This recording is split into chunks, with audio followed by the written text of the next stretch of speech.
Lu tahu nggak, di era perang paling brutal Jepang, ada satu samurai yang ikut lebih dari 50 pertempuran besar kecil, menghadapi panah, tombak, kuda, pedang, bahkan senapan. Tapi dia nggak pernah sekalipun kena luka. Catatan sejarah bilang dia seperti dilindungi dewa perang, namanya Honda. Tadakatsu, prajurit paling loyal dan paling menakutkan yang pernah dimiliki Tokugawa Ieyasu. Tadakatsu lahir tahun 1548 di Mikawa, masa ketika Jepang dipenuhi perang saudara. Keluarga Honda bukan keluarga besar, tapi dikenal keras dan disiplin. Dari kecil Tadakatsu udah diasuh buat jadi petarung. Bahkan sebelum dikenal sebagai legenda, dia sudah masuk 4 pengawal inti Tokugawa itu. Honda Tadakatsu, Sakaki Bara Yasumasa Inaomasa, dan Sakai Tadatsugu, 4 pilar yang menjaga hidup Ieyasu. Perang pertama yang mengangkat namanya besar adalah di Anegawa, 1570. Oda Nobunaga dan Tokugawa Ieyasu melawan Azai dan Asakura. Tadakatsu di garda depan, dan kesaksian prajurit musuh bilang dia tidak bisa ditahan. Sejak itu, reputasinya mulai menyebar. Lanjut ke Mikatagahara 1573. Insip pertempuran memalukan untuk Tokugawa, karena Takeda Shingen hampir menghancurkan mereka total.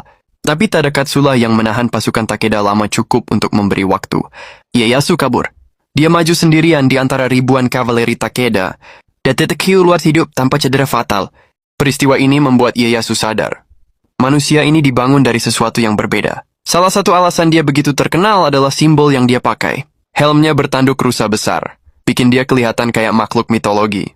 Musuh bisa lihat dia dari jauh, tapi justru itu yang bikin mereka takut, bukan berani menyerang. Senjatanya Tonbokiri adalah salah satu dari 3 tombak legendaris Jepang. Konon saking tajamnya, tombak itu bisa membelah libellula, capung, yang hinggap di bilahnya. Makanya disebut Tonbokiri, capung terbelah. Di Nagashino 1575, Tadakatsu lagi-lagi masuk ke tengah baku tembak senapan. Pasukan Oda, itu salah satu pertempuran paling berdarah di Sengoku, tapi Tadakatsu keluar tanpa luka berarti. Nobunaga sampai bilang, dia layak disebut samurai tanpa cacat. Di Komaki Nagakute 1584, dia bahkan duel jarak jauh dengan pasukan Toyotomi Hideyoshi. Tadakatsu terkenal menantang pasukan Hideyoshi seorang diri sambil teriak, "Kalau kalian laki-laki maju hadapi Honda Tadakatsu!" Gak ada yang berani. Hideyoshi sendiri sampai bilang, Tadakatsu adalah salah satu samurai paling berbahaya yang pernah dia lihat. Dia ikut semua kampanye besar Tokugawa, penaklukan wilayah-wilayah di Kanto, perang melawan Hojo, perang melawan pasukan yang pro-Toyotomi, sampai ekspansi ke utara. Posisi Tadakatsu selalu sama, garis depan, pengawal inti Ieyasu atau komandan pasukan kavaleri. Puncak karirnya tentu di pertempuran Sekigahara 1600, perang yang menentukan penguasa tunggal Jepang. Tadakatsu bukan komandan terbesar